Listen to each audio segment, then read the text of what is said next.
He'd faced critics, scandals, and entire nations of doubters. But nothing prepared Donald Trump for the one question Barack Obama asked that night. A question so powerful it didn't just silence him, it silenced the entire country. The lights hit the stage like lightning. Two podiums, one nation watching. It wasn't just another debate.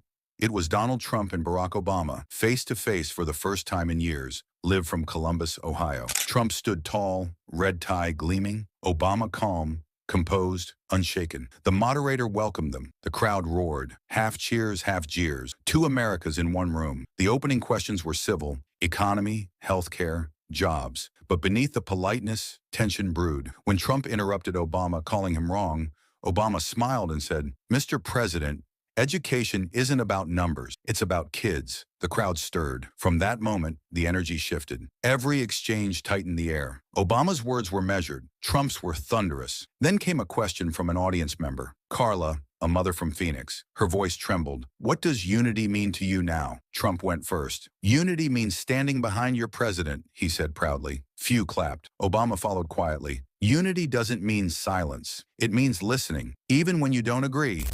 I'm serious, listen up. You've got an older gentleman who is supporting his candidate. He's not doing nothing.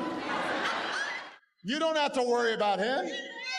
The room froze. Later, Carla stood again, unplanned. "Mr. President, you say unity is standing behind you, but how can we stand behind someone who doesn't seem to stand behind us?" Trump tried to defend himself. Numbers, achievements, the economy. But Carla pressed on. "Why doesn't it feel that way?" Silent. Then Obama turned to her. "Thank you for saying what many feel, but can't say." His voice was calm but sharp. "We measure success by charts and numbers, but we forget the people behind them." Trump muttered, "Always with the speeches." Obama looked at him. "Words matter, Mr. President. They're how people understand who you are." The room erupted. Half applause, half outrage. Then Obama looked directly at Trump and asked the question that would echo across the country. "Mr. President, can you name one thing you've done in office that wasn't about you, but about the country?" The crowd went silent. Trump blinked, caught off guard. "That's a ridiculous question," he said. "Is it?"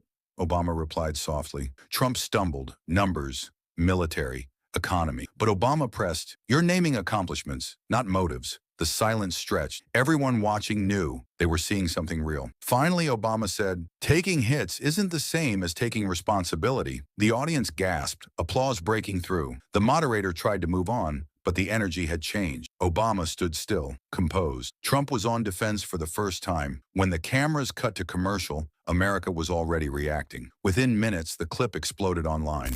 Obama got a prize. He didn't even know what he got. He got elected, and they gave it to Obama for doing absolutely nothing but destroying our country. No, he was not a good president. The worst president was Sleepy Joe Biden, but Obama was not a... Can you name one thing you've done that wasn't about you? It was everywhere. Hashtags, headlines, commentary. At home, people watched again and again. Some cheered, some argued, but no one could ignore it. In the White House, Trump raged. "It was a setup," he shouted. His advisors urged him to move on, but he couldn't. He tweeted, "Obama was disrespectful tonight. No class across the country." Obama said nothing. 3 days later, he appeared in a small Chicago interview. No suit, no tie. "I didn't ask it for drama," he said. "I asked it because every leader should be able to answer it." He leaned forward. "Public office is public service. When that line blurs, democracy decays." Asked if he regretted it, he smiled. It's not conservative. It sure isn't normal. It's radical.